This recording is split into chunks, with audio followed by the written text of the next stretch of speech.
Hi everyone, thanks a lot. I'm going to be talking tonight about unicorns. I started on this research about a year ago as a sort of a joke between me and some of my friends, and it ended up becoming something quite important and actually becoming a key part of some of the research that I'm doing at the moment. So I'm going to try and take you through the whole of human history with unicorns in 5 minutes. So the chances are the first time that you think of unicorns, it's an image like this sort of really, really horrible, sort of kitschy picture, or sites like this that have got QuickTime, stock music running in the background and cursor trails. Anyway, Enkidu, this guy around 2150 BC, one of the first pieces of written word ever.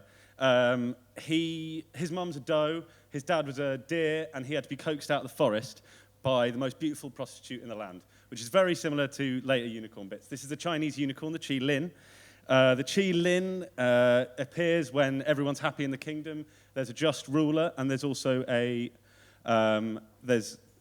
happy in the kingdom. And also when there's a pure birth occurring, that was Confucius's mum, Confucius. Right, Indian's Rishyasringa, a deer-horned boy, son of a doe and a god, because the doe accidentally ate the semen of the god when he accidentally came in the forest by accident. Right, Ctesias, 400 BC. In India, there were wild asses. He wrote about one-legged people and unicorns and described unicorns like this. There are wild asses as large as horses or even larger. Their body is white, their head dark red, and they've got these red horns. But they look a little bit like horses. Right, a little bit later after Ctesias, alien. These variegated horns are used as drinking cups by the Indians.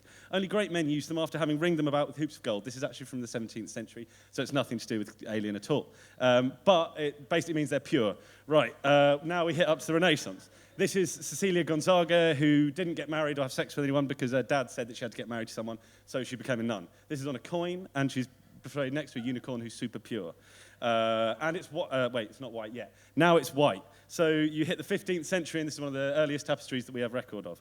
And the unicorn's white, and it's displayed as a symbol of purity, and it's in the Bible as well. By my horn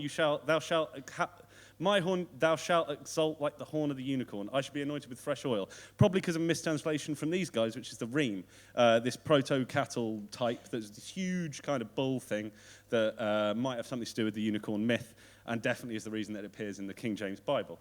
Or something to do with the skeletons of these guys who are elasmotheriums, who are hairy rhinos. John Johnston in the 1560s.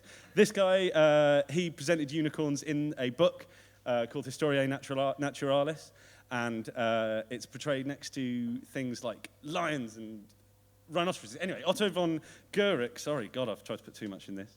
Otto von Guericke of Osnabrück, bones of a woolly mammoth, narwhal tusk at the top, tricked Gottfried Leibniz, the famous philosopher, into thinking that there was a unicorn in this town. Right, this is an apothecary sign from the 1790s. They're not considered real anymore, unicorns in the 1790s, but they're still used as a symbol of purity, which is why this is outside an apothecary's shop.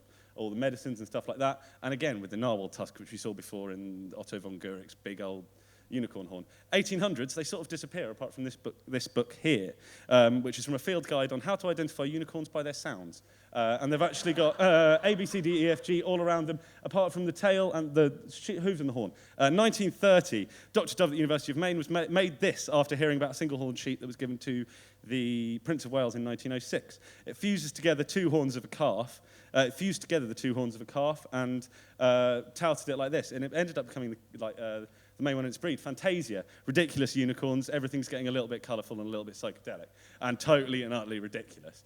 Probably inspired later on in about 1986, these guys, the My Little Pony franchise. But I'm actually getting ahead of myself a little bit, because in 1960, you have the Blue Unicorn Coffee House, which is where the term hippie was coined after a review of the coffee house called the New Haven for Beatniks in San Francisco.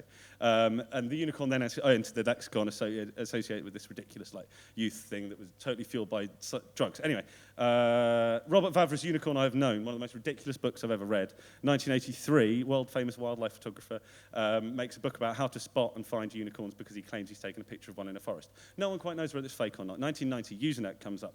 Invisible pink unicorn appears in a thread about atheism, and the unicorn becomes this flight of fancy, and in a similar way to Bertrand Russell's celestial teapot in that you can justify the existence of an invisible unicorn.